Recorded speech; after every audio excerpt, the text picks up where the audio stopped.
నాకు ఎంగేజ్మెంట్ అయిపోయింది.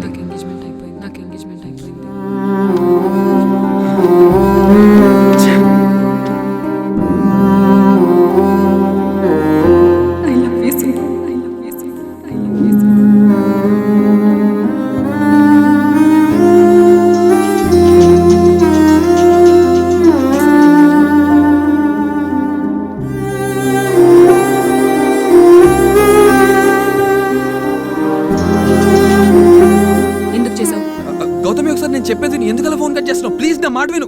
నాకు ఇంకెప్పుడు ఫోన్ చేయొద్దు. 2 days లో నా పెళ్ళి.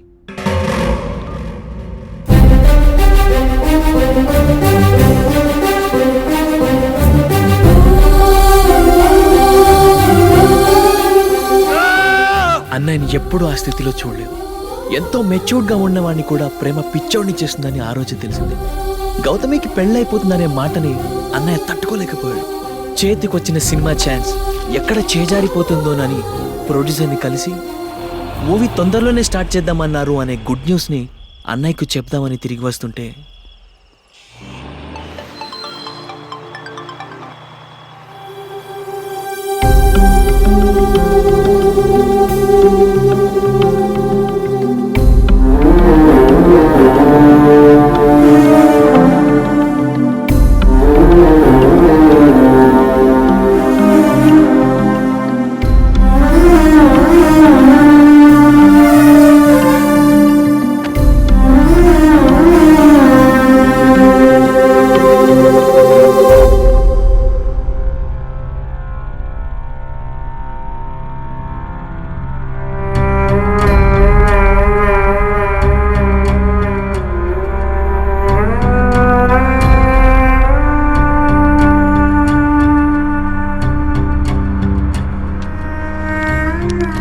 లైఫ్లో సక్సెస్ అయితే లవ్ని గెలుస్తాననుకున్నాను రా, కానీ లవ్ని గెలవలేక లైఫ్లో ఓడిపోతున్నాను.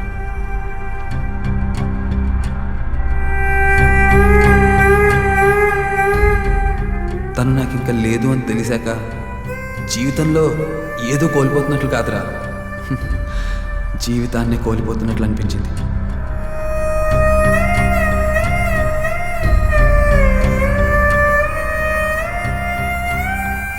తను పక్కనుంటే గట్టిగా కొట్టుకుని నా గుండె తను దక్కదంటే తట్టుకోలేకపోతుందిరా.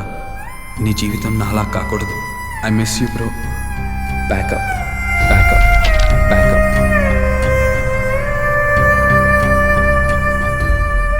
అన్నయ్యలా ఇంకెవ్వరికీ జరగకూడదని అనుకున్నాను, కానీ నువ్వు అదే చేస్తున్నావు. ప్రేమంటే ప్రాణం పోసేదే కానీ ప్రాణం తీసేది కాదురా. రవి, మనసులో ఇంత బాధ పెట్టుకొని మాతో ఎన్నాళ్ళు ఎలాగొన్నావురా? ఏమై ఉంటుంది వీళ్ళందరూ ఇలా ఉన్నారు? మా అమ్మ నాన్నలు నా మీద చాలా ఆశలు పెట్టుకున్నారా. నేను తప్పు చేశానురా. చదవాల్సిన టైంలో చదవలేదు. ఇప్పుడు చదువుదాం అంటే టైం లేదు. ఎగ్జామ్స్ కూడా దగ్గరకు వచ్చేసాయి. ఈ టైంలో ఇలా జరిగిందేంట్రా? ఇలా అయితే నేను ఎగ్జామ్స్ రాయలేనురా. రేయ్, నువ్వు రాస్తావు, ఖచ్చితంగా పాస్ అవుతావు. అదేలా ఇంత తక్కువ టైంలో? రవి, రాజా ఎగ్జామ్ నేను రాస్తాను, నా ఎగ్జామ్ రాజా రాస్తాను. రే, అలా అయితే నువ్వు ఫెయిల్ అవుతావు కదరా. పర్లేదురా, ఫ్రెండ్షిప్ కోసం ఆ మాత్రం చేయొచ్చు.